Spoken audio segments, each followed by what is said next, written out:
का सहारा हो तो फिर मैं आपको छोड़कर कैसे जा सकती हूँ। अरे जब तू इस घर में रहेगी तो तेरा खर्चा कौन उठाएगा? तेरा सारा खर्चा मेरे पति को उठाना पड़ता है। हमारे पास नहीं है इतने पैसे कि हर रोज तेरा खर्चा भी उठाते रहे। दीदी, जब मेरे पति जिंदा थे और बॉर्डर पर नौकरी करते थे, आपके पति की कहीं भी नौकरी नहीं लगी थी, तो मेरे पति इस घर का सारा खर्चा उठाते थे। फिर आज आप ऐसे कैसे बोल सकती हो? जब मैंने आपसे उस टाइम कुछ नहीं कहा तो फिर आज आप ऐसा कैसे बोल सकती हो? अच्छा, तो अब तेरी इतनी हिम्मत हो गई कि तू मुझे लौट कर जवाब देगी? आज तो मैं तुझे इस घर से बाहर निकाल कर ही रहूंगी। मैं भी देखती हूँ तुझे मुझसे कौन बचाता है। उठ।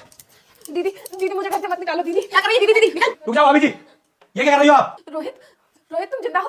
तुम जिंदा कैसे हो गए? तुम तो बॉर्डर पर शहीद हो गए थे। हाँ देवर जी, तुम जिंदा कैसे हो? हमने तो टीवी पर न्यूज देखी थी कि तुम बॉर्डर पे शहीद हो चुके हो।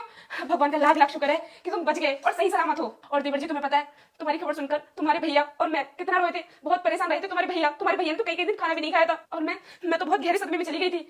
आज तुम्हें देखकर बहुत खुशी हो रही है मुझे। बस करो भाभी जी, ये नाटक करके मुझे मत दिखाओ। तुम्हारी असलियत मैं जान चुका हूँ कि तुम मेरी पीठ पीछे क्या करती हो। और तुम्हारी सारी बातें ना मैंने गेट पर खड़े होकर सुन ली है कि तुम मेरी बैग के साथ में कितना बुरा अत्याचार कर रही थी। इसको घर से बाहर निकालने की बात कर रही थी तुम। नहीं देवर जी, ऐसा कुछ भी नहीं है। मैं भला इसे घर से बाहर क्यों निकालूंगी? मैंने तो इसका हाथ इसलिए पकड़ रखा था कि ये खाना नहीं खा रही थी। मैंने कहा तू खाना कैसे नहीं खाएगी, इसलिए मैं इसे खाना खिलाने के लिए लेकर जा रही थी। रोहित, ये सब छोड़ो, पहले तुम मुझे ये बताओ कि तुम जिंदा कैसे हो? बेटा तेरी माँ मर जाएगी अगर तूने वीडियो को लाइक करके चैनल को सब्सक्राइब नहीं किया तो, और कमेंट में जय माता दी नहीं लिखा तो ये मेरा श्राप है। फौजी कहता मैं क्या बताऊँ आपको, बहुत सारे भाई हमारे शहीद हो गए थे। मैं भी उसमें घायल हो गया था और बहुत दिनों में हॉस्पिटल में रहा। फिर थोड़ी दिनों के बाद जब होता है तब मैं घर आया तो मैंने देखा ये सब हो रहा है।